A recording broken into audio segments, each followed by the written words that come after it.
My life growing up wasn't really hard. It wasn't really the easiest either. I didn't really finish school like I was supposed to. I followed a lot of people and I wasn't really being the leader that I knew I could be. Once I started to grow up and started realizing, like, man, some of these people just aren't there when I really need them, aren't there when I needed to really have the advice that I really needed and stuff like that. And I started realizing, like, okay, now I am going in the wrong direction, and then by that time it was like I was already there. So when I got to high school, I was already in that mindset of like I'm the following mindset. And then by the time I got to my junior year, that's when I was like, and it was already down to the ground. So that's when I dropped out. And they told me that I wasn't gonna graduate. And that's when I was like, okay, I might as well just call it quits. And I gave up on myself. Gave up on myself. And then I just was still hanging out with the wrong crowd. Still hanging out the wrong crowd, hanging out the wrong people that I shouldn't have been hanging out with. And eventually it led me to be in the situation I was with me going to jail and stuff like that. Well, while I was getting my GED, they introduced us to the program. And I met Tracy. I could tell that she really cared about, us, which you don't get a lot, especially when you're incarcerated like I was. You don't get a lot of people that come up to you that's just really like seem like they really care. Just to see somebody's in there and actually giving you the time and an attention and actually talking to you and like stuff like that, that means a lot, especially to an inmate. She talked to us about our goals, talked to us about like what do we want to do when we get out. I was like, realistically, I know that if I come to you and I present to you that I want to, move forward with a realistic goal, like, could you help me? And she was like, yeah, we could definitely do that. We can definitely do that. And from there, it was up from there. It was the fact that when I got out to actually contact her, but she was not expecting me to message her like the day after I got out. I sent her a text the day after I got like, okay, hey, I'm out. And she was like, really? I'm like, yeah, I'm out. What's up? Let's get this on the road. Well, she said that nobody came to the program and said that they wanted their CDLs, pretty much. So I was like, oh, that's surprising. But I was introduced to all these different type of groups, these programs, and like I said, I liked them all. Like everybody who came to me, even the programs they have here at Peckham, the programs they have at Michigan Works, all the stuff like that, they were awesome. They gave me the information, the resources, the stuff that I really needed to get the help. Getting into it, the first thing that I had to do was go take that test at the Secretary of State. And it was difficult. Man, she messaged me all the time. Hey, did you go take your test today? Hey, did you pass? Hey, did you take your test? And that's what I needed. I needed somebody to be there and to be like, hey, you need that. You need to go ahead and keep doing it. Don't stop. Push yourself. And that really helped me get through that. It was hard. It was hard just to keep that same mindset, just that energy that she kept. It was hard. It was hard at first. When I could actually text her back and be like, hey, I passed. I didn't even have to be on the phone with her, and I knew the excitement that was going through her. Even through text, I could tell that she probably wanted to cry right there. My first going around, I did not expect to pass. But apparently I passed with flying colors, and I even got offered a job from the actual instructor. So it was like, oh, okay, I must have did really good. So I've been driving CDL for a year and maybe 5 months. I have my own truck that I'm assigned to and that I actually have to take care of. WIOA is through Michigan Works, and they do a lot of like if you, let's say you're somebody like me, fresh out of, prison or, jail or anything like that, they will actually take you in, they will, sign you up for the program, and they will help you find a career of your choice. And they have a lot of careers that they are willing to fill and that they do work with. A lot of people don't know about those type of programs, and I wish that certain like people advertised it more than what they do now. I mean, I know they do the best that they can, but I wish it got out there more and that it was able to, get into the ear, especially with inmates and stuff like that. The Right Turn program. Now that program was more about the kids and about the younger generation. And I still absolutely love that program. I love that program all the way till I had to give it up. You know, they eventually had to. I think they did shut down the program or they stopped doing the program. Anything that has to do with like the younger generation, I'm all for it. So when they told me about the program, at first I was like, oh, I don't need that because it's for kids, you know. But then when they brought me in and I got the chance to interact with the people who were working with the kids and actually work with the kids, oh, I loved it all the way around. And I wish that they didn't end the program like they did, but I know that, like I said, it's that advertisement, it's the certain people that don't know about programs like that. You know, it's hard to keep programs open like that when you don't have the people coming in to actually help keep those programs up afloat. There's definitely always chances and opportunities all through the truck industry. I'm just a company driver. You know, I drive for a company. I could become a contract driver, which I will actually lease out the truck and I will actually drive my own truck.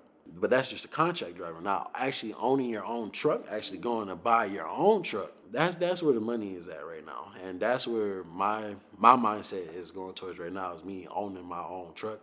Because once I start to own my own truck, that's when more opportunities get to open up and I get to actually get a chance to maybe run my own fleet one day, you know, or, you know, even doing that, or just run my own little business with just me or a couple other people, or, you know, just something like that.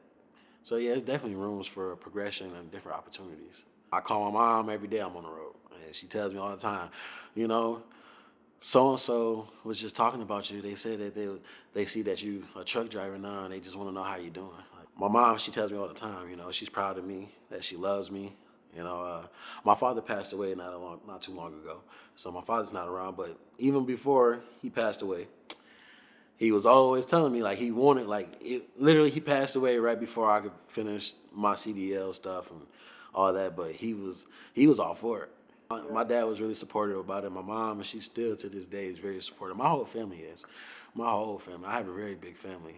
Well, not sibling wise, just I have a lot of cousins and aunts and uncles like that, and they all are very supportive, and they all are there. Like I see all of them all the time. You know, they all stay in contact with me. They all tell me how proud they are of me, and just make sure that I keep striving the way I do. You know, and as much as when I was actually messing up, you know, they kind of just like, okay, he's just messing up. Now that I'm actually starting to do that turnaround, it's like they starting to be like, oh, okay, maybe it was a good thing you kind of messed up a little bit. So now you got a head on your shoulders, you know.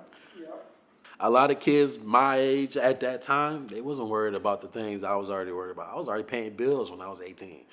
You know, a lot of college students was like, they're not worried about bills, you know, their parents is going to help them get through whatever they really need to get through. I mean, they might have to pay for the tuition or stuff like that, but otherwise they're not really worried about rent, utilities, a car payment, insurance, any of that stuff. I was already head first in there. I just dove right in, and I shouldn't have. Don't get me wrong. Don't think that was the smartest decision of my life because it really wasn't. But it still helped me in the long run to get to where I'm at today. You know, especially I hear that a lot. A lot of people tell me I have a good head on my shoulders, or I have a lot of wisdom for me being the age that I am, and you know, even when I was incarcerated, I had a lot of the older gentlemen come up to me and be like, "Hey, like, you got it going on," and I'm like, I don't know what I do. I literally just be myself. You know, I was raised this way. I was raised in a way that I didn't have to feel like I was, you know, hidden in the shadows. You know, my mom always let me just be myself, be open. You know, don't I, don't be a follower. Even though I started being a follower towards the end, because my whole life I wasn't a follower. So let's see what this is like now. You know. Yeah. I still have a lot of those friends, but we don't all be in the same, you know, in the same facility, and you know, we don't talk the same anymore and stuff like that. But the small circle that I do have, well, I want to say maybe two or three of them followed that same traditional way of going to school, going to college, and you know, getting a job and stuff like that. And I can still say that I grew up a lot faster than they did.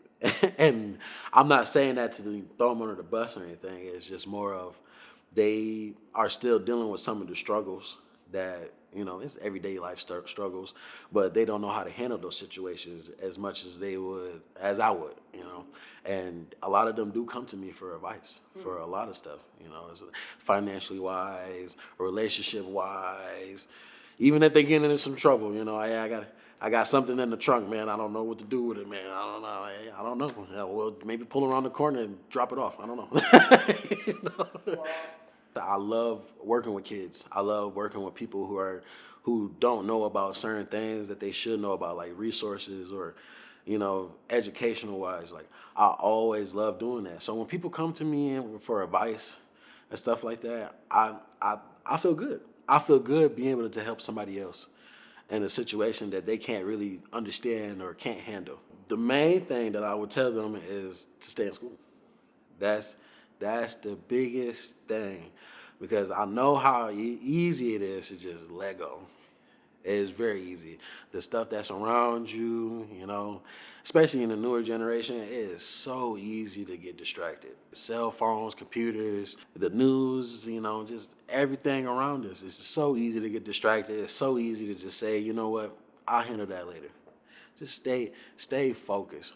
Because once you realize when you stick to something and you actually put all your hard work and your energy and your time into it, it's gonna be better for you. I didn't just get my CDL overnight. It was a long process. It was almost 2 years before I actually passed that test and went on to get my CDL. It was a lot of up and downs, but it's really, really important that you just keep going at it. Don't let anybody else be the one that pushes you.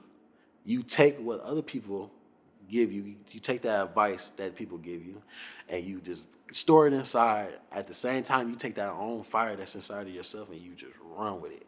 You go hard at it. Because if you don't, you're going to feel like you're just going to give up. You're just going to give up at it.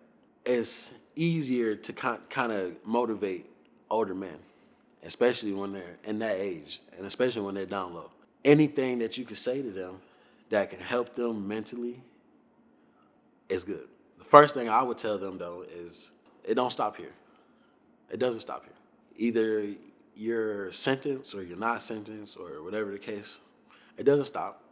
It doesn't get easier. As much as you think, oh, when I get out of here, it's going to be like this, it's going to be like that, we call that jail talk. Okay, you're in jail. You think, okay, oh yeah, I'm about to have this. I'm about to have a lot of money. I'm gonna do this jail talk. You being in an environment like this right now, it's gonna be real hard for you to focus on yourself. But you have nothing but time. So, if you have the time and you don't have nothing else to do, start thinking about the things you need to think about for yourself. Don't think about what's on the outside, because now you're on the inside. Keep that same energy, what you want to have on the inside, on the outside, I mean, but make sure that you actually make a plan for yourself. Get things in line, because if you don't have a plan for yourself and you just come right out, it's like you see those movies where they release a prisoner and he walks out and there's nobody there. It's just nothing but dirt and just dirt, and he just like, okay, where could I go now? Like that's a lot. That's a lot of people out here. That's literally what happens is they walk outside that door and they have nothing to go to because they don't have a plan. They don't have family. They don't have the people that's there to be able to support them. So if you don't have the people that's there to support you, who else is going to support you? Yourself. So focus on trying to build yourself, build your personality, build who you are as a person, because that's the biggest thing that's going to help you. You could be an inmate, fresh out, and go into Quality Dairy or Myers and present yourself in the right way. Actually talk to them. Show them that you actually want the job. Show them that you actually want to change for yourself. And they would be like, okay, that's fine with me. We like the way that your attitude is. We like the way that you came and presented yourself. Rather than you going in with the same mentality of the jail talk, oh, I'm just trying to make a lot of money. It's not going to happen the way you want to. Because we all know if you're in that situation, you did something for you to be there. So focus on being the better you for yourself. My biggest accomplishment as of right now is my CDL. I don't have been through a lot of stuff in my life, and I've done a lot of stuff in my life. I mean, I done been through all different type of programs, whether it have been like football programs and the programs I'm in through now. And I don't accomplish a lot of things. I came over some of my biggest fears. I have a big fear of heights. Now you can't get me off a roller coaster if you really try. Okay, if you put me in front of a roller coaster, I'm riding that. All right. So I done did a lot of things, but getting my CDL was definitely one of my biggest accomplishments. It was career changing. It's career changing. So when it's career changing, it's life changing. A lot of different things opened up to me that I couldn't be able to get to because of that same mentality that I was having. Like I said, that jail mentality. I was like, hey, we're gonna go out here, we're gonna do this, we're gonna do that, we're gonna do this. But I couldn't get those things because, I couldn't present myself in that type of way because once you have a certain thing about you or a label, some people just go with that label. They don't really look in between what's in the lines. And it was really hard for me to find a job, find anything. I couldn't even think about what I could do for a career at that point besides either going to retail or anything like that. But just being able to be like, hey, I got my license. I could drive anything. I could drive a tanker if I really wanted to. I can. But it was like, man, whew, a lot off my shoulders. Once I did that, I was like, man, career changing, life changing right there. If it wasn't for Peckham, I would not be in the shoes that I am today. I would not be in the career that I would be in today. Because of Peckham, I actually reached most of the goals that I wanted to reach while I was incarcerated. So I thank Peckham for a lot. At this point, I do. I thank Peckham for a lot.